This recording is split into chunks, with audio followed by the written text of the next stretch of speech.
Hello. In this video, I'd like to talk to you about a concept called the locus of control. This dates back to the 1960s and the work of Julian Rothers, who investigated how people's behaviours and their attitudes affected their outcomes in their lives. The theory is that for somebody who takes responsibility, who feels the locus of control is internal to themselves, that they're in control of their own destiny, that they're in control of their own lives, that person feels powerful, strong, capable, they raise their self-esteem, they take action, and so on. But somebody who feels, on the other extreme, that they are not responsible, they're irresponsible, that they're not in control of their destiny, that luck, the fates, whatever, is running their lives, that external influences are controlling their lives. These people feel powerless, they feel a sense of frustration, and they certainly don't feel motivated to move into action and to create their own future. I have a strong sense of feeling control of my destiny, feeling control of my life, because I have a very clearly articulated plan.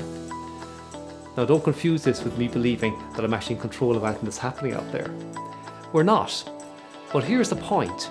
I have a feeling of being in control because I have a plan, because I articulate things a certain way to myself, because I attend to things a certain way. I believe I'm in control of my own destiny. I feel I'm in control of my own destiny. And this feeling of control makes me feel powerful, makes me feel strong, gives me the motivation and the courage to take the next steps and do what's necessary to, in fact, create this self-fulfilling prophecy. Conversely, for the person who doesn't feel that sense of control, they don't take the action, they don't take the steps, they don't do the things, and they don't get the outcomes that they desire. And I suppose they say, well, there you go. I'm not in control of my destiny, it's somebody out there or something out there or whatever that's ruling their lives. My favourite definition of success, which I quote all the time, is success is a progressive realisation of a predetermined, worthwhile personal goal.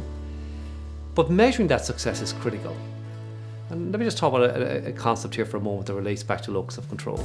If you have this picture of the ideal self, as you grow and develop, you have this picture of an ideal self, this picture of what you'd like to be, and your dreams and your aspirations change. If you have a plan, as you progress in life, you're ticking the boxes. You're saying, here's where I started, here's where I'm going, and I'm measuring this particular gap.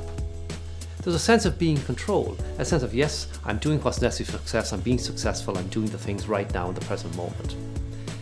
If, however, you're measuring the gap towards this sense of the ideal, this never-ending, this horizon that keeps moving away from us, then there's no sense of being in control. So if you don't have a plan, if, for example, you have aspirations and ideals and things that you would like to see happening, but they're not articulated clearly in a plan, they're out there in front of you. As you move forward, they keep moving away from you like the horizon, because as we develop and grow, our aspirations and dreams develop and grow.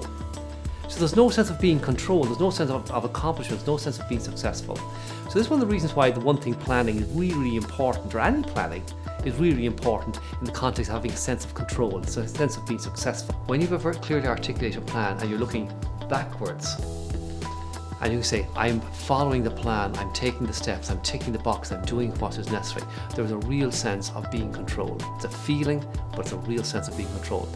And what this does is this gives you a sense of power, a sense of motivation, which gives you the courage to keep taking the steps and do what's necessary.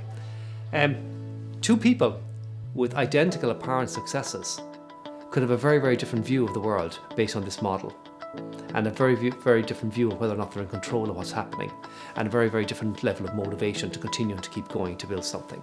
In my experience, both tend to be self-fulfilling states. There's a very strong link between performance and self-esteem. In fact, they're self-reinforcing. A feeling of success builds self-esteem and gives the courage to go on and do the steps that are required for success, which further builds self-esteem and so on. So where's your locus of control? Do you feel in control? Do you have a plan that you say, yes, I'm in control of my destiny, I'm taking responsibility, I know what's happening, and is that giving you the motivation and power that you need to go on and do bigger and better things? Or do you feel that the locus of control is outside of yourself? You're operating without a plan, even if you have aspirations and dreams. They're ever receding and constantly moving away from you.